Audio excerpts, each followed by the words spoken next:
Et si les Illuminati n'étaient pas uniquement une théorie du complot, mais une véritable réalité secrètement dissimulée durant des siècles?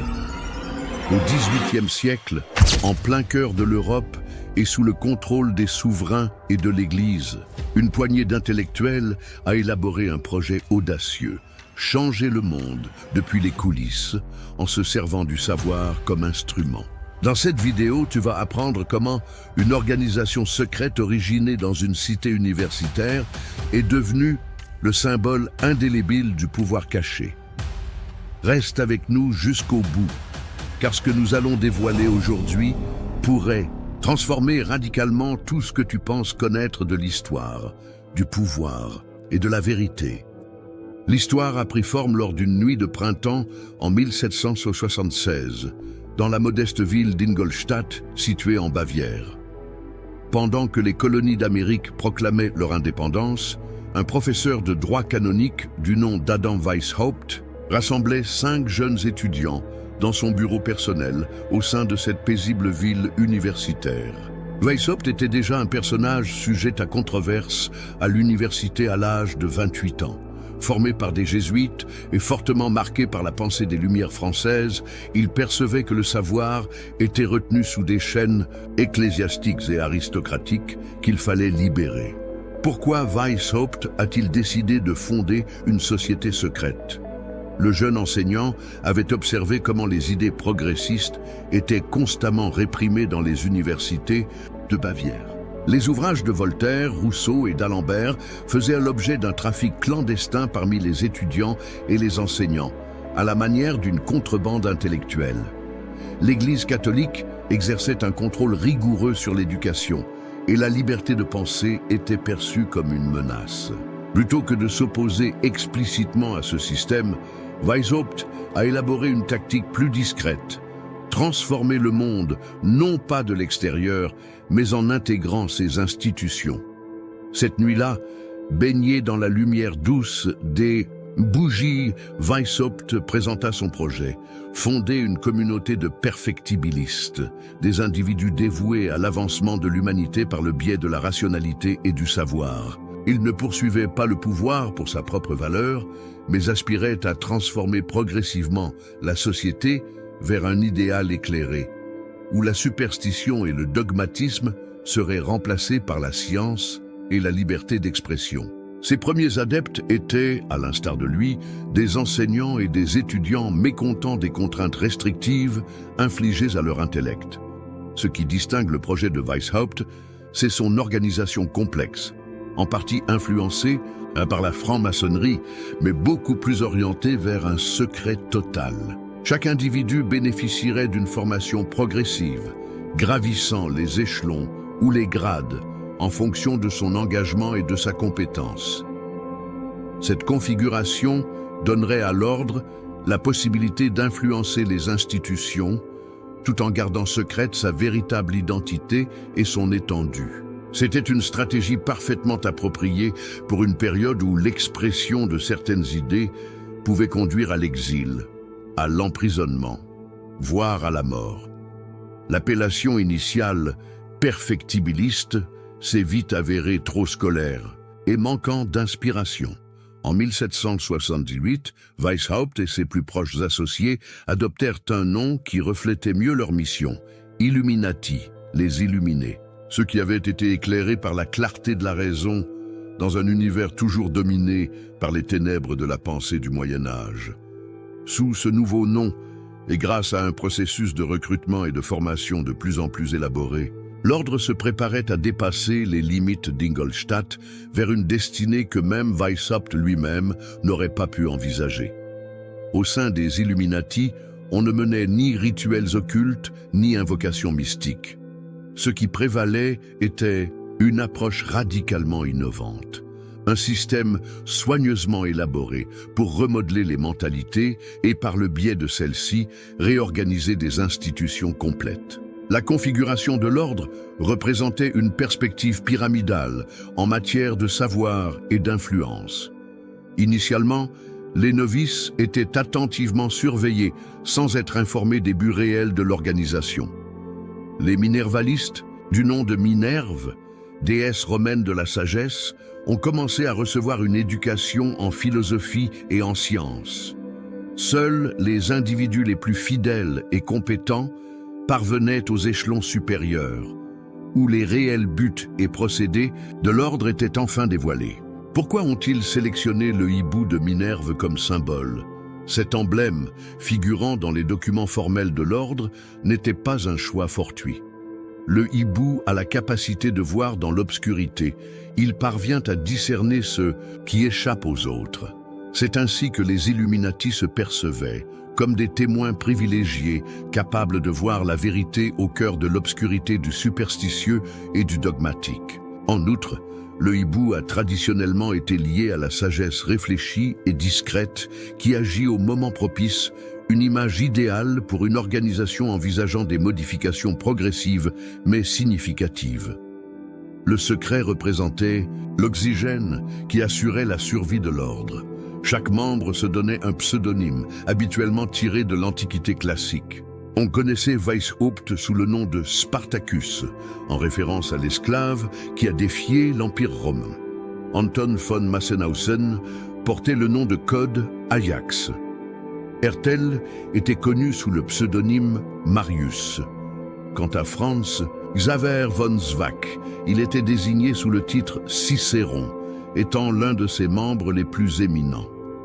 Cette codification ne représentait pas un simple exercice, mais une exigence vitale à une période où les institutions religieuses et politiques traquaient toute déviation de la pensée officielle.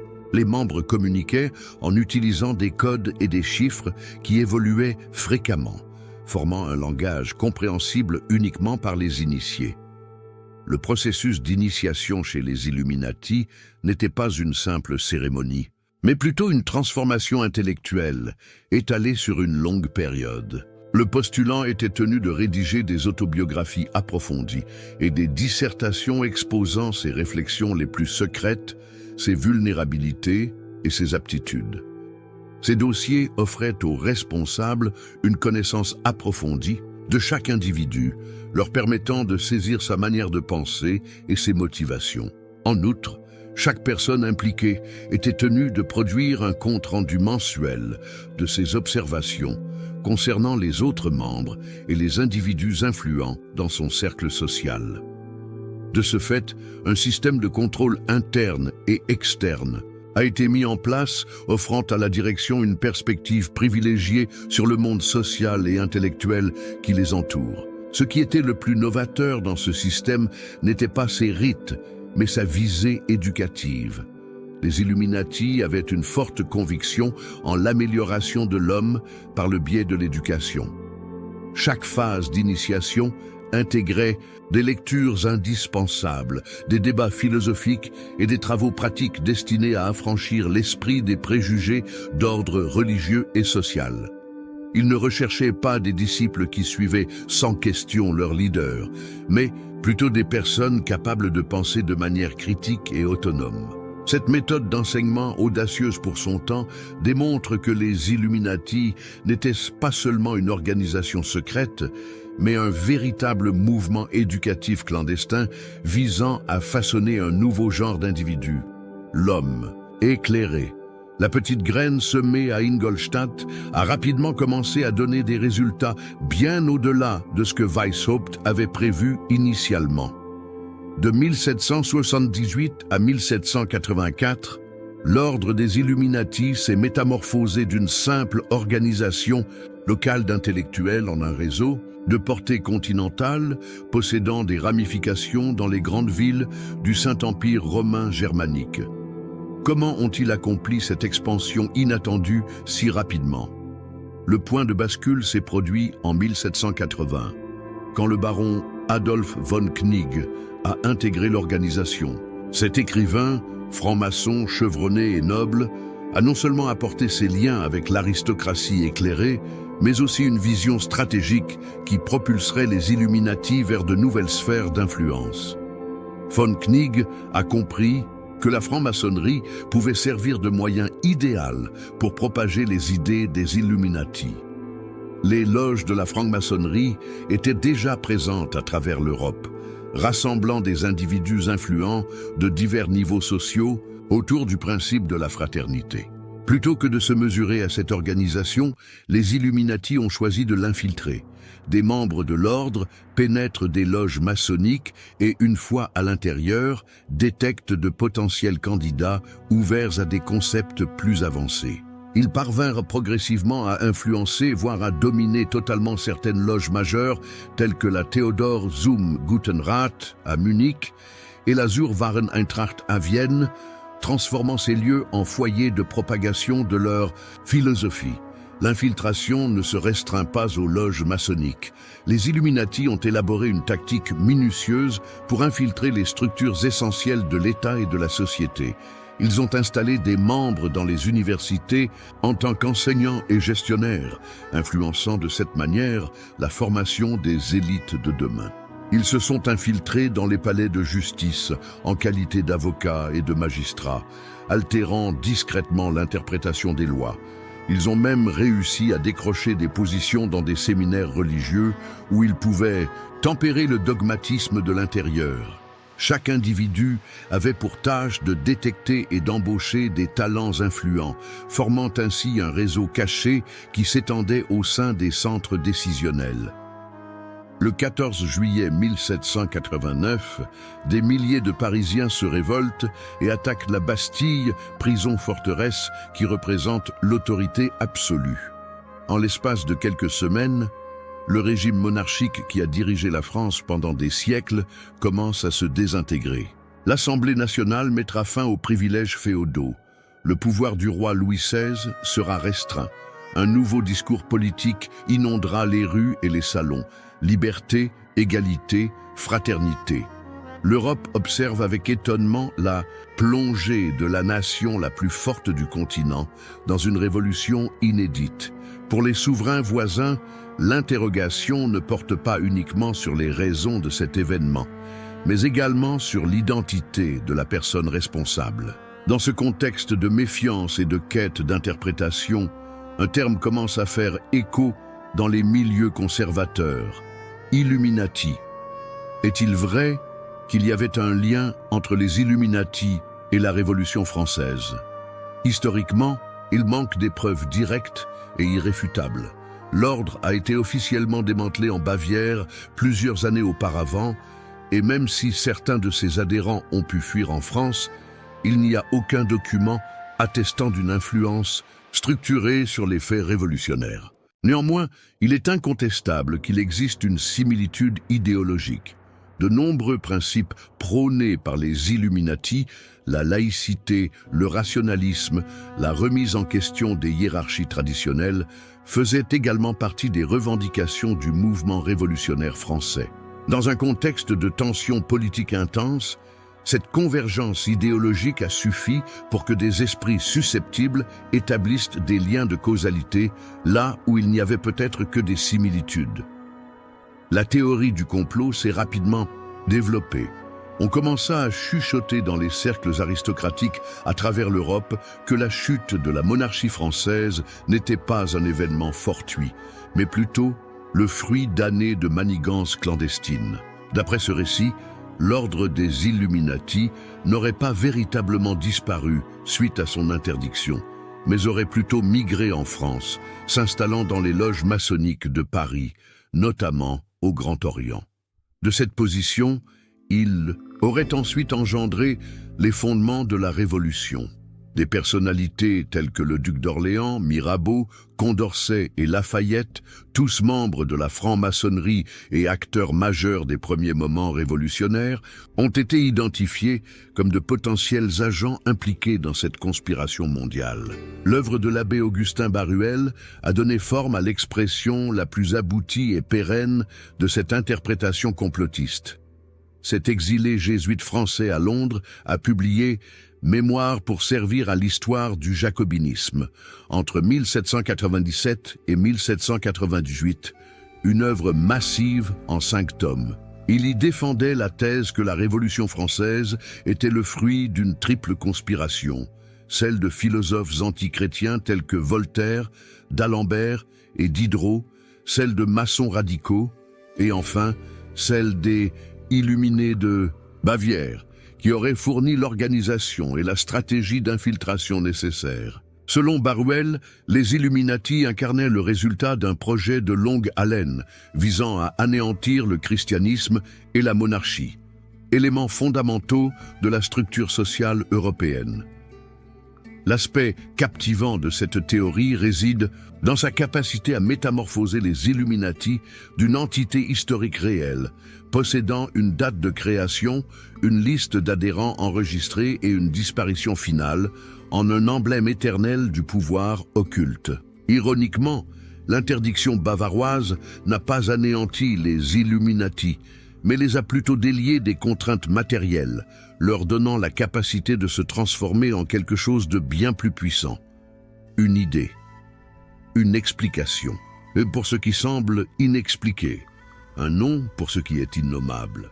L'Europe en pleine tourmente révolutionnaire avait besoin d'un responsable, et les Illuminati, avec leur réputation de secret et de subversion, semblaient être le coupable idéal. C'est ainsi que les Illuminati ont entamé leur renaissance, non plus en tant que groupe tangible d'individus identifiables, mais comme une entité insaisissable qui, selon certains, persisterait à influencer le cours de l'histoire bien au-delà de leur supposée fin.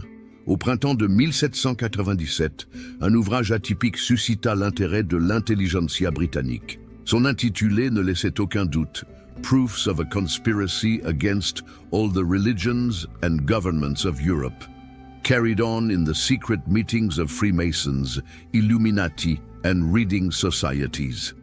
Preuve d'une conspiration contre toutes les religions et gouvernements de l'Europe menée dans les réunions secrètes des francs-maçons, Illuminati et sociétés de lecture. John Robison, l'auteur du livre, n'était pas un pamphlétaire extrémiste ou un dévot religieux, mais plutôt un professeur de philosophie naturelle à l'université d'Édimbourg, membre distingué de la Royal Society et une figure reconnue dans les domaines des mathématiques et de la physique.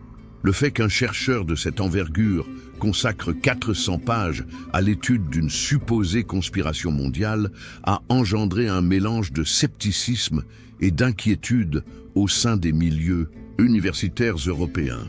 Qu'est-ce qui a motivé un scientifique tel que Robison à explorer le territoire des théories complotistes? Au cours de ses périples à travers l'Europe, Robison a découvert la franc-maçonnerie et a pu comparer directement les loges britanniques axées sur la fraternité et l'altruisme, avec certaines loges du continent qu'il considérait comme davantage politisées et extrêmes. Par le biais de connexions maçonniques et d'une correspondance privée, il avait pu se procurer certains des papiers saisis aux Illuminati de Bavière, ainsi que des témoignages relatifs à la Révolution française. En fusionnant ces différentes sources d'informations avec ses propres constats, Robison a abouti à une découverte inquiétante. Il y avait une organisation internationale, issue des Illuminati, vouée à déstabiliser l'ordre politique et religieux de l'Europe en infiltrant des sociétés qui semblent innocentes. L'œuvre de Robison a vu le jour presque en même temps que les mémoires pour servir à l'histoire du jacobinisme de l'abbé Baruel. Malgré leur développement séparé, les deux théories avaient des points communs. Les Illuminati n'avaient pas été anéantis suite à leur interdiction en Bavière, mais avaient plutôt refondu leur organisation sous divers noms. Ils étaient considérés comme les cerveaux de la Révolution française et persistaient à agir pour propager des idéaux anarchiques en Europe et en Amérique. Pour de nombreux lecteurs, la concordance de deux auteurs si dissemblables, un Écossais protestant scientifique et un jésuite français en exil, exposant des théories presque identiques, renforçait l'authenticité de ces allégations. Si deux esprits aussi divergents ont abouti aux mêmes conclusions en prenant des voies distinctes, n'y aurait-il pas un fondement de vérité là-dedans? Ces théories ont eu un impact direct et important, particulièrement aux États-Unis.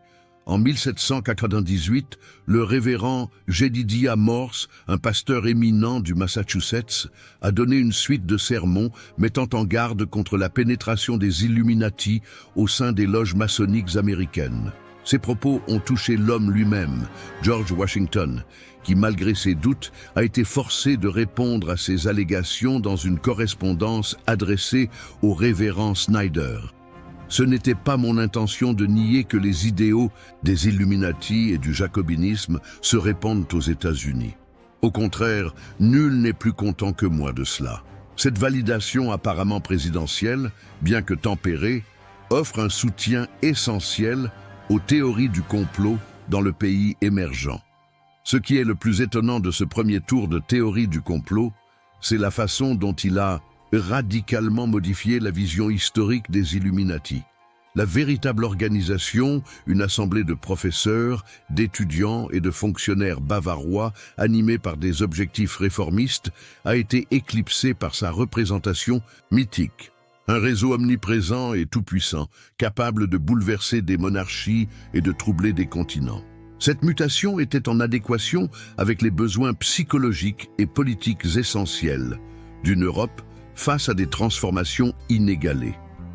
Dans le contexte de bouleversements révolutionnaires et de changements sociaux rapides, l'idée d'une conspiration Illuminati proposait une solution que beaucoup aspiraient ardemment à obtenir, un raisonnement simplifié pour un monde devenant chaque jour plus complexe et incertain. Le mythe a entamé son périple temporel, se gavant de chaque nouvelle turbulence, de chaque nouvel bouleversement, de chaque nouveau point d'incertitude. Il a évolué sous diverses apparences tout en préservant sa quintessence, la notion d'une force invisible qui orchestre les événements historiques. Alors que le 19e siècle progressait, les Illuminati ont subi une étrange transformation historique. L'entité véritable, comprenant ses documents, ses membres et la date précise de sa disparition, a commencé à s'estomper de la mémoire et collective, pendant que sa représentation mythique grandissait et se modifiait à chaque nouvelle crise sociale ou politique. Au cours de l'époque des révolutions, qui agita l'Europe en 1848, des brochures conservatrices firent revivre la légende des Illuminati, les présentant comme les concepteurs cachés des barricades érigées de Berlin à Vienne. Il n'était plus nécessaire qu'un des révolutionnaires se revendiquât comme étant Illuminati. Le terme était devenu synonyme de toute force menaçant l'ordre établi. Pourquoi le mythe des Illuminati a-t-il perduré à travers les âges? La solution se trouve dans leur remarquable capacité d'adaptation. À la différence d'autres théories du complot qui se focalisent sur des événements particuliers, le récit des Illuminati fournissait une structure interprétative globale susceptible de s'adapter à pratiquement n'importe quelle situation historique. Durant l'ère industrielle, alors que les mouvements ouvriers et syndicaux bouleversaient l'équilibre social, un lien fut établi entre les Illuminati et l'avènement du socialisme et du communisme. Durant les périodes de conflits religieux, ils étaient dépeints comme des représentants du sécularisme et de l'anticléricalisme. Dans une ère de transformation scientifique rapide, ils étaient liés au rationalisme radical qui mettait en péril les vérités traditionnelles.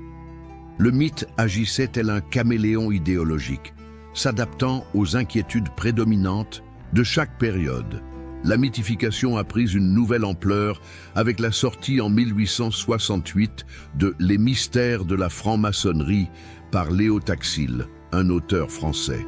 Cet ouvrage, largement diffusé, établissait des liens directs entre les Illuminati, la franc-maçonnerie et de présumés rituels sataniques. L'aspect captivant de l'affaire Taxil, c'est que son créateur a fait une confession publique en 1897, admettant que toute sa production littéraire était une blague soigneusement orchestrée, destinée à tirer parti des préjugés anticatholiques. Toutefois, cette découverte n'a pas vraiment porté atteinte à la crédibilité du mythe. À ce stade, le discours sur les Illuminati était devenu imperméable aux démentis, paradoxalement renforcé par chaque tentative de réfutation, vue comme une preuve supplémentaire de leur pouvoir à dissimuler la vérité. Au tournant du XXe siècle, le mythe des Illuminati a fusionné avec divers courants de pensée conspirationnistes émergents. L'édition en 1903 des Protocoles des Sages de Sion, un document antisémite fallacieux qui prétend exposer un complot juif visant à conquérir le monde, a intégré des aspects précédemment liés aux Illuminati. Durant la période entre les deux guerres, des écrivains tels que Nesta Webster en Angleterre et William Guy Carr en Amérique du Nord ont construit des théories sophistiquées reliant les Illuminati à la révolution bolchevique, aux institutions financières mondiales, ainsi qu'à présumées conspirations visant à instaurer un gouvernement global unique. Ce n'était plus une simple société secrète bavaroise, mais un vaste complot qui s'étendait sur des siècles, des continents et jusqu'aux plus hautes instances du pouvoir global. Ce qui avait débuté comme un collectif d'universitaires progressistes dans une modeste université allemande s'est métamorphosé 200 ans après en l'exemple universel de la conspiration secrète. Leurs emblèmes, l'œil dans le triangle, le hibou, les motifs géométriques ont commencé à être repérés dans des lieux pour le moins surprenants. Dans l'architecture de Washington DC, la conception du dollar américain, les logos d'entreprises, ainsi que dans les couvertures d'albums musicaux. Peu importe que ces symboles proviennent de sources diverses et souvent totalement indépendantes de l'ordre bavarois d'origine. La force du mythe convertissait toute coïncidence en preuve. Les Illuminati ont dépassé leur réalité historique pour se transformer en concept plus pérenne. Un discours pour exprimer la peur de l'invisible, une métaphore pour décrire l'indéfinissable, un récit pour donner du sens à un monde dont la complexité met de plus en plus à l'épreuve notre capacité à comprendre. Au sein des universités, loin du tapage médiatique et des théories complotistes en ligne, un groupe restreint d'historiens a consacré plusieurs décennies à reconstituer l'authentique récit des Illuminati de Bavière. Sa recherche minutieuse dans les archives d'Allemagne, analysant des papiers originaux, des échanges privés et des dossiers de justice de l'époque, a conduit à la dissociation graduelle entre les faits historiques et les mythes qui se sont accumulés au fil du temps. Le professeur Richard van Dulmen figure parmi ces chercheurs remarquables. Son ouvrage « Der Geheimbund der Illuminaten », la société secrète des Illuminati, paru en 1975, a posé une fondation académique inédite pour l'examen scientifique de l'ordre, se distanciant à la fois de la diabolisation conventionnelle et de la romantisation. Que sait-on vraiment sur les véritables Illuminati, d'après les recherches historiques contemporaines? Les recherches universitaires actuelles attestent de la réalité historique tangible de l'ordre, un phénomène documenté qui a été actif entre 1776 et 1787.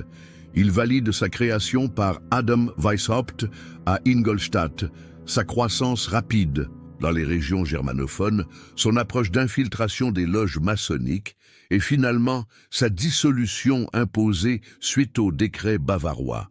Toutefois, ces études soulèvent des doutes quant à l'ampleur et à l'impact qui leur ont été couramment attribués.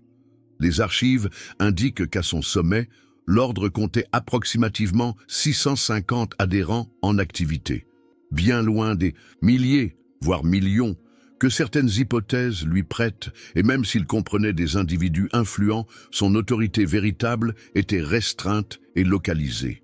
Reinhard Koselleck, historien, a mis l'accent sur le fait que l'importance historique des Illuminati ne découle pas nécessairement de leurs accomplissements, mais plutôt de ce qu'ils symbolisaient. Une nouvelle forme d'interaction politique qui contestait les structures de pouvoir conventionnelles.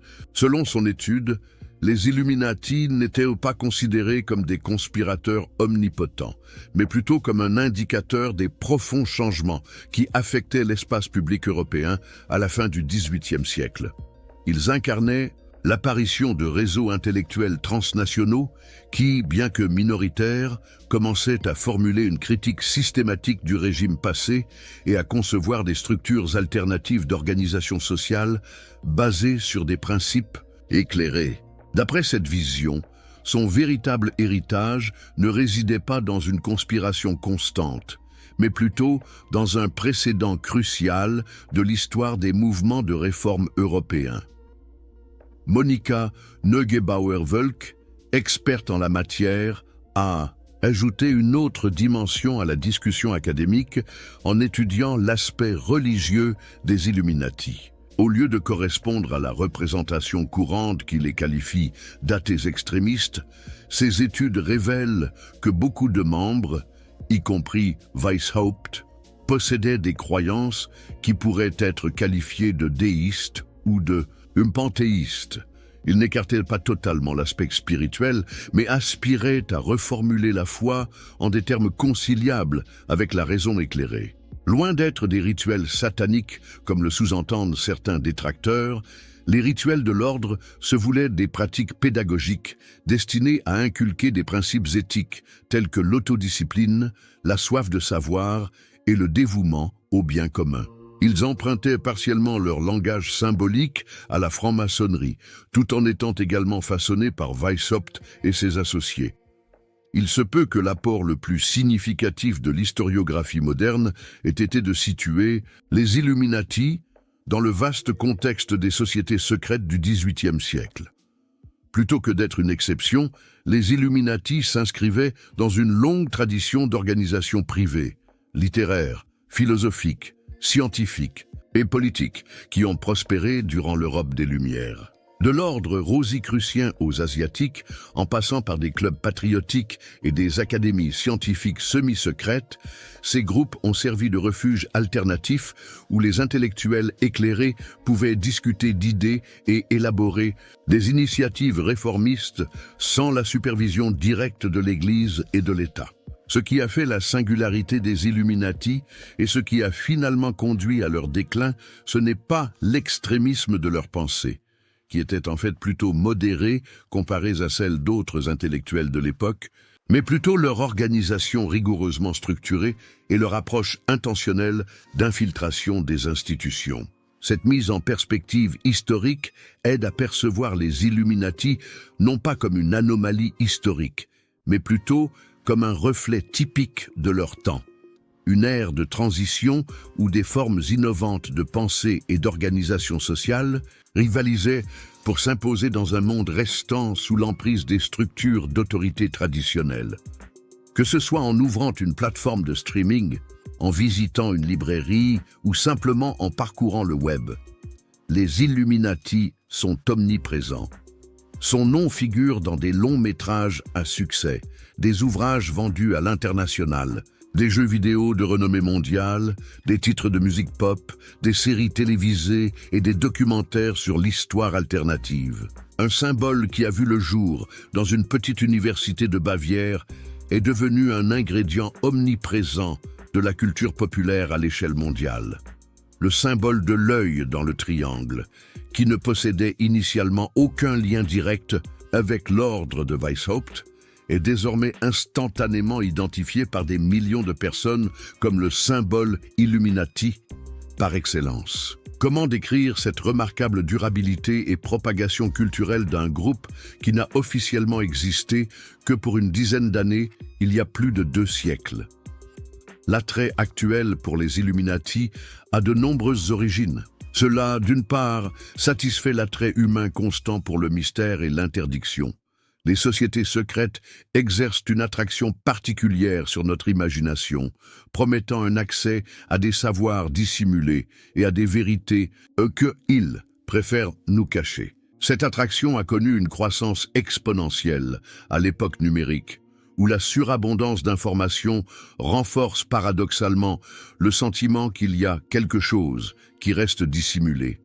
Par ailleurs, l'idée des Illuminati fournit une interprétation attrayante et simpliste à un monde de plus en plus compliqué et imprévisible. Confronté aux crises économiques internationales, aux mutations technologiques fulgurantes ou aux conflits géopolitiques obscurs, le concept d'une force invisible orchestrant les événements offre un réconfort psychologique.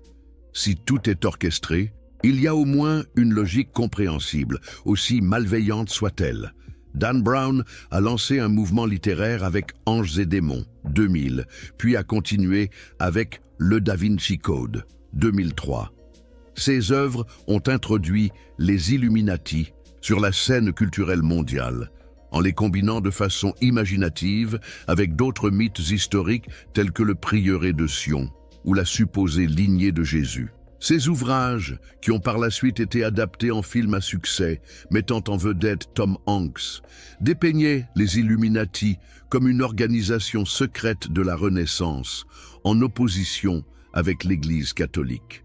Bien que fictive, cette représentation trouvait un écho dans l'attrait populaire pour les théories conspiratrices historiques. Ce qui compte dans ces œuvres, ce n'est pas tant leur exactitude historique qu'elles privilégient délibérément au détriment de la narration, mais leur aptitude à mettre les Illuminati au cœur de l'imaginaire culturel mondial, les faisant passer d'une simple mention en fin de page dans les ouvrages historiques à une référence mondialement identifiable.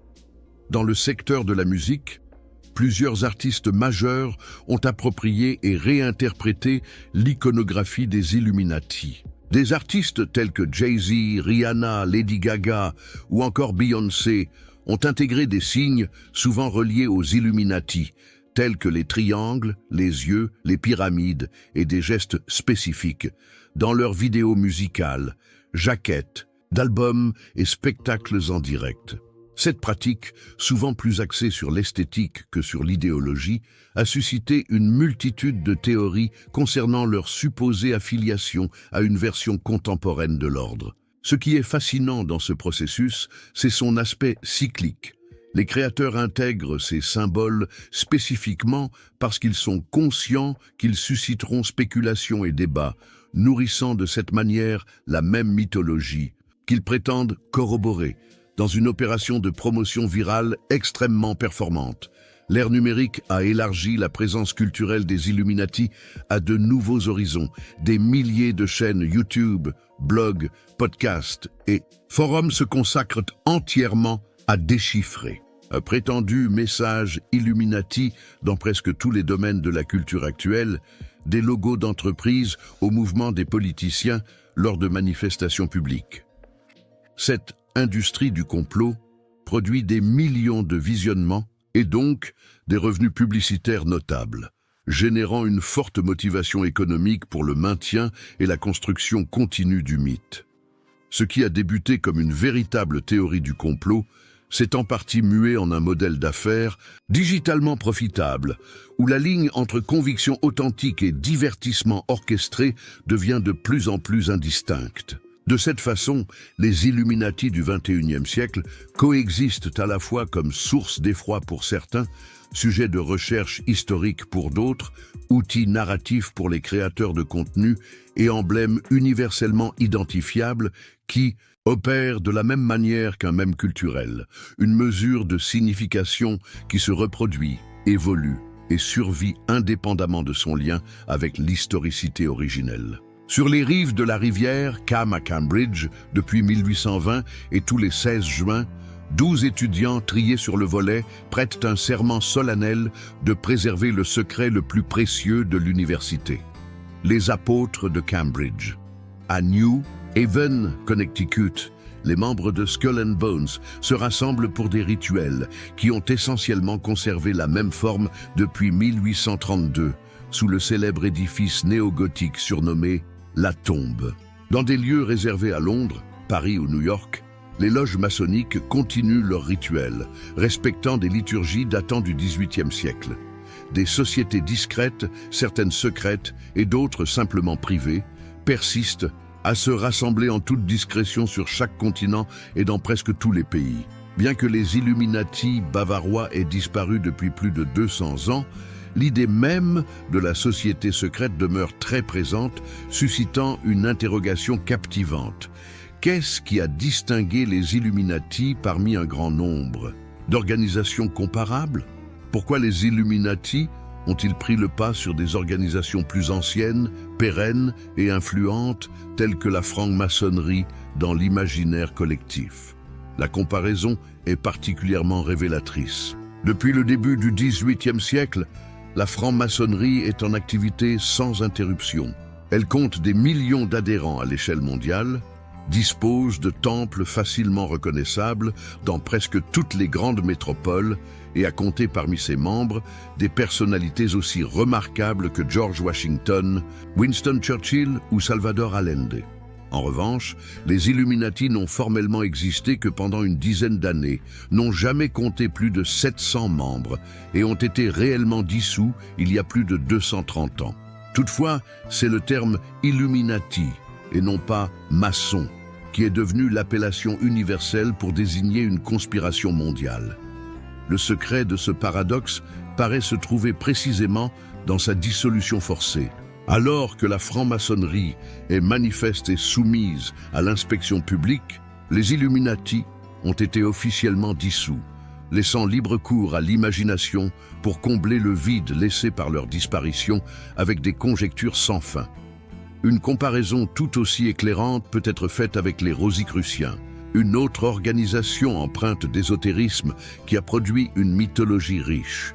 Les Rosicruciens, qui ont vu le jour au début du XVIIe siècle grâce à des manifestes anonymes diffusés en Europe, partageaient avec les Illuminati un souci de progrès intellectuel et de transformation sociale, même si leur mouvement se distinguait par une dimension mystique nettement plus marquée. Plusieurs organisations actuelles se réclament de cette tradition, telles que l'ordre Rosae Crucis, ancien et mystique, à Morques, ou la fraternité Rosae Crucis. Toutefois, malgré leur longue histoire et leur complexe cosmologie spirituelle, les Rosicruciens n'ont pas engendré le même degré d'attrait conspirationniste que les Illuminati. Il semble que la distinction majeure soit que les Illuminati avaient une orientation politique claire, alors que les Rosicruciens se focalisent surtout sur l'épanouissement spirituel personnel.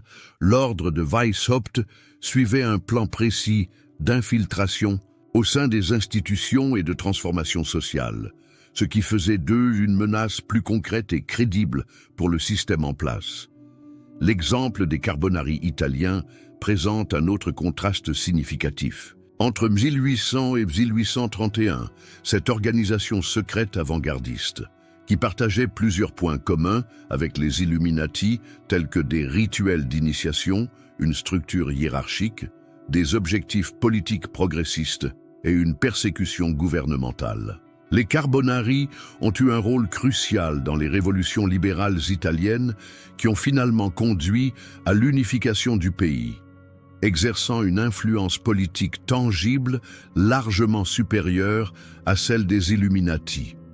Néanmoins, bien qu'ils aient eu un réel succès dans le passé, les Carbonari sont aujourd'hui largement méconnus et ne figurent que comme une note de bas de page dans les ouvrages historiques, tandis que les Illuminati sont au cœur de best-sellers et de films à grand succès. L'explication paraît dépendre du contexte historique. Les Illuminati ont été associés dès leur création à la Révolution française, un événement d'envergure mondiale qui a bouleversé la politique occidentale, alors que les Carbonari sont restés rattachés à des révolutions nationales plus localisées et moins marquantes dans l'imagerie internationale. Dans le contexte actuel, des entités telles que le Club Bilderberg, la Commission trilatérale ou le Forum économique mondial donnent naissance à des théories du complot qui présentent des ressemblances frappantes avec celles historiquement attribuées aux Illuminati. Ces organisations, qui rassemblent régulièrement des dirigeants politiques, économiques et universitaires afin d'examiner les évolutions mondiales, sont souvent soupçonnées de orchestrer discrètement la politique internationale. La distinction majeure réside dans leur nature semi-publique. Si leurs discussions sont confidentielles, leur existence et leur adhésion sont bien connues, limitant par conséquent de manière paradoxale l'étendue des théories qui les impliquent. Les Illuminati, qui ont été officiellement gommés de l'existence, fournissent une surface vierge sur laquelle chaque période peut projeter ses craintes particulières sans les contraintes dictées par la réalité tangible. Cette faculté historique, cette aptitude à répondre aux anxiétés fluctuantes de chaque génération, pourrait bien être le mystère suprême de leur remarquable pérennité culturelle. Les Illuminati sont le reflet idéal où chaque époque dépeint ses propres craintes sur le pouvoir occulte. En conclusion de ce voyage au cœur de l'histoire authentique et légendaire des Illuminati, nous rencontrons un paradoxe captivant. Un groupe qui n'a vécu que 10 ans dans une petite partie de l'Europe a suscité des siècles de spéculation, d'effroi et d'émerveillement.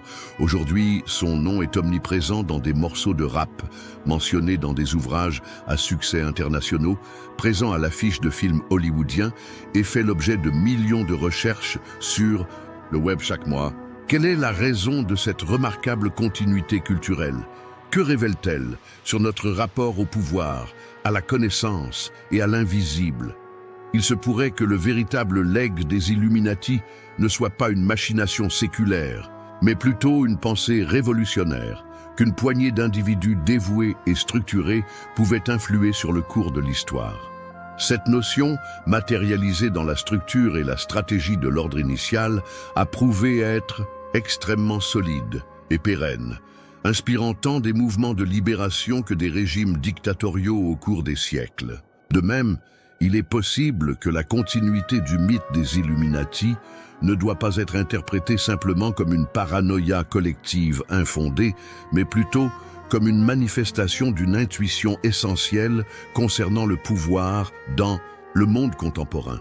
Que de nombreuses forces qui influencent notre existence fonctionnent réellement dans des sphères inaccessibles à l'individu lambda, qu'il s'agisse de marchés financiers internationaux, d'algorithmes d'intelligence artificielle ou de négociations géopolitiques secrètes. L'histoire des Illuminati sert finalement d'illustration de la lutte constante entre la transparence et le secret, entre l'idéal démocratique d'une autorité visible et accountable, et la réalité d'un monde où des décisions cruciales sont prises en dehors de la supervision publique. C'est également un rappel de notre besoin intrinsèque à l'homme de donner du sens au désordre, de déceler des motifs et des acteurs intentionnels derrière des événements complexes et fréquemment imprévisibles. Malgré l'échec des Illuminati de Weishaupt à transformer la société de manière insidieuse, ils ont réussi contre toute attente dans un domaine. Ils ont offert à l'humanité un emblème persistant pour exprimer ses inquiétudes concernant le pouvoir occulte. Si Adam Weishaupt pouvait observer l'héritage culturel de son œuvre, il ressentirait sans doute un mélange de sentiments contradictoires.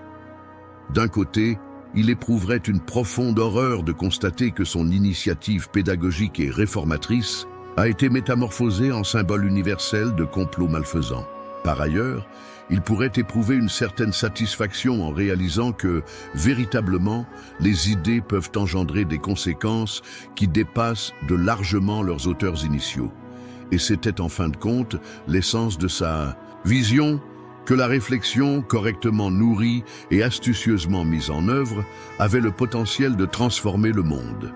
Donc plus de 200 ans après leur disparition officielle, les Illuminati nous poussent toujours à nous interroger sur des problématiques fondamentales. Qui détient véritablement le pouvoir dans nos sociétés?